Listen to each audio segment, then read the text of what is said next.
Hola chicos, ¿cómo están? Vamos a continuar con la clase de hipnótico. Vamos a ver el tema Propofol, un anestésico muy utilizado en la medicina veterinaria.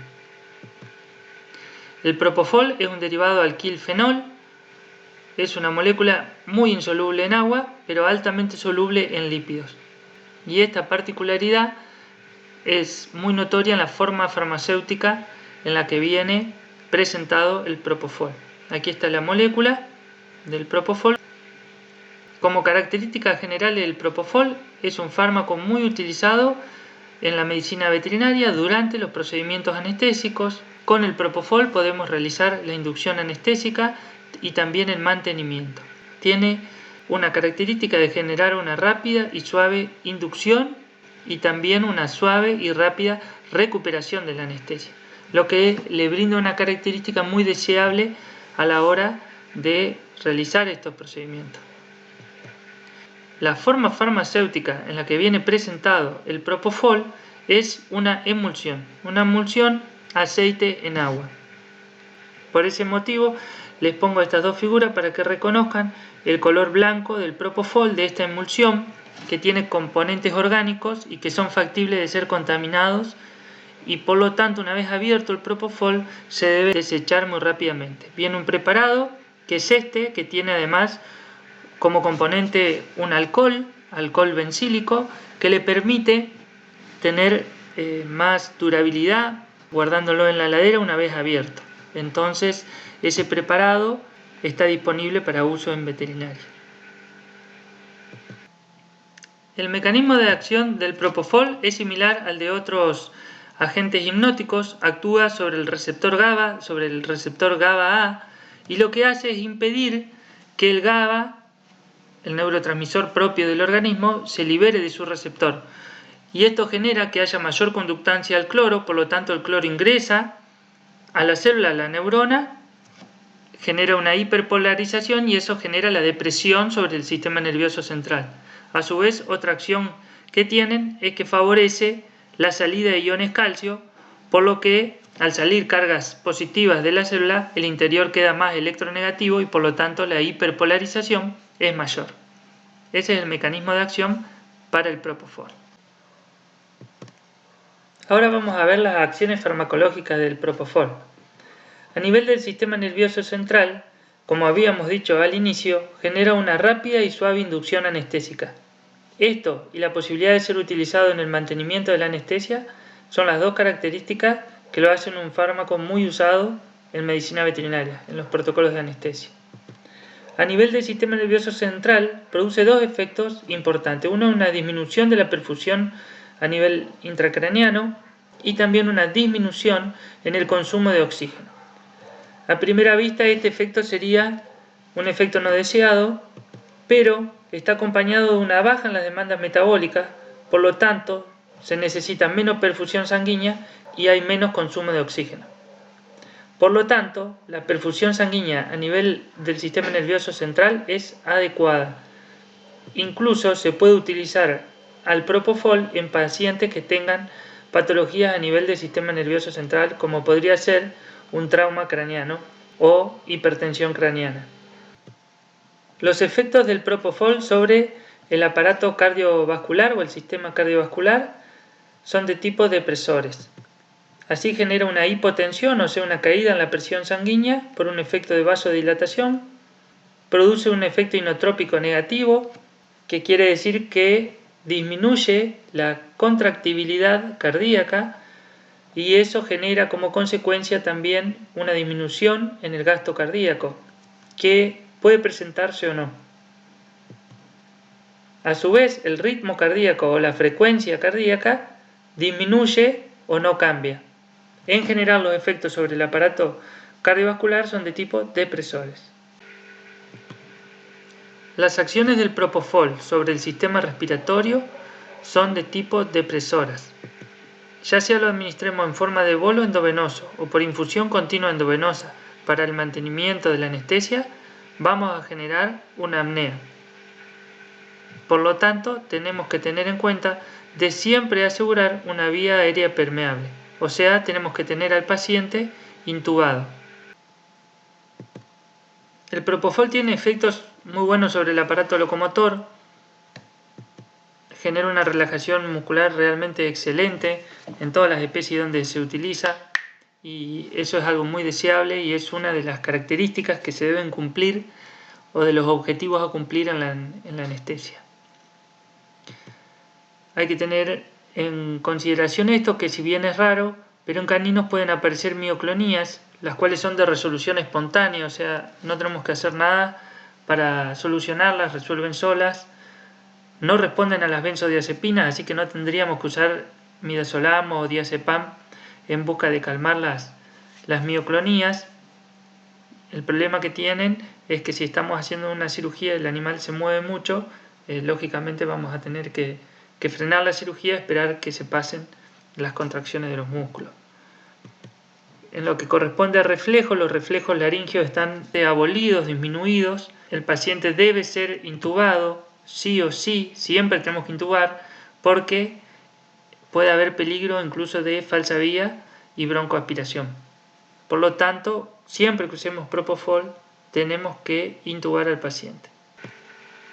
Otro de los efectos del propofol es sobre el sistema genital. Particularmente, el propofol atraviesa la placenta, ingresa a la circulación fetal, pero es rápidamente eliminado, por lo que podría ser utilizado sin problemas en cesáreas, ya que el efecto sobre la salud de los cachorritos o del recién nacido es mínimo. Ahora vamos a ver un poco la farmacocinética del propofol, que como todo fármaco muy lipofílico utilizado en anestesia tiene un volumen de distribución elevado, una vida media de absorción y de eliminación cortas. Estas son características cinéticas muy importantes para el propofol. Este fármaco es rápida y extensamente captado por el sistema nervioso central, donde va a ejercer su efecto, por lo tanto genera una inducción inmediata. Luego, también de manera muy rápida, deja el sistema nervioso central, se redistribuye a los compartimentos periféricos y es esta redistribución que determina que caigan las concentraciones a nivel del sistema nervioso central y comience a disminuir el efecto del propofol sobre el cerebro. A su vez, en este proceso de redistribución, el propofol es intensamente metabolizado y son estos dos procesos los que determinan la finalización del efecto del propofol: la redistribución a compartimentos periféricos y la intensa metabolización que sufre. El metabolismo va a determinar la finalización del efecto. Se va a dar por una rápida y extensa glucurano y sulfoconjugación a nivel hepático y también por el fenómeno de redistribución que estuvimos hablando anteriormente.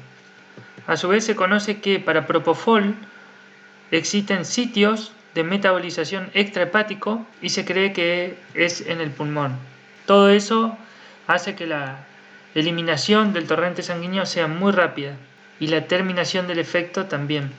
Luego de esta metabolización es excretado como metabolitos inactivos por vía urinaria. Como sabemos nosotros, los gatos tienen baja glucuronoconjugación y este fármaco toma esa vía para ser eliminado del organismo. En los gatos va a haber una recuperación más lenta en los casos de infusiones continuas prolongadas, justamente por la deficiencia en la glucuronoconjugación. Ahora vamos a ver la toxicidad y efectos adversos del propofol. Como es un fármaco que solamente admite la vía de administración endovenosa, en el caso de extravasaciones vamos a producir un dolor intenso en la zona de aplicación, que incluso puede suceder que duela sin que haya extravasación, y si la hay, la irritación va a generar una lesión visible a nivel de la piel, pero la piel no se va a desprender, que con otros fármacos que producen flebitis o periflebitis sí se produce desprendimiento de piel.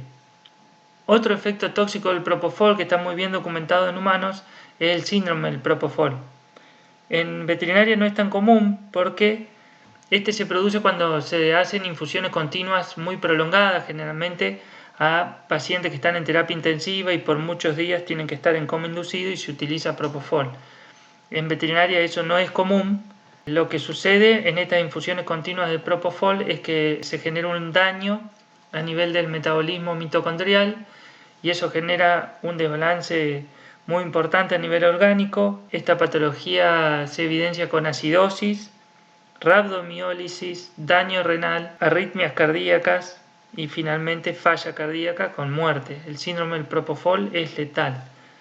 Es muy importante considerarlo y conocerlo. Siempre tenemos que tener en cuenta que una sobredosis de propofol va a generar una severa depresión a nivel cardíaco y respiratorio, como ya lo habíamos visto en los efectos.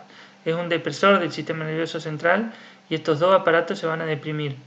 Tenemos una ventaja, que el propofol se metaboliza muy rápidamente y su efecto también disminuye por la redistribución.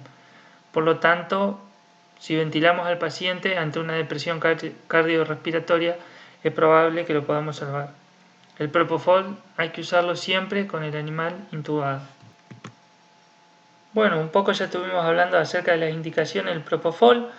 Es un fármaco que se utiliza exclusivamente por vía endovenosa en los protocolos anestésicos para generar una inducción rápida y una recuperación rápida. Es muy buen miorrelajante en los protocolos de anestesia.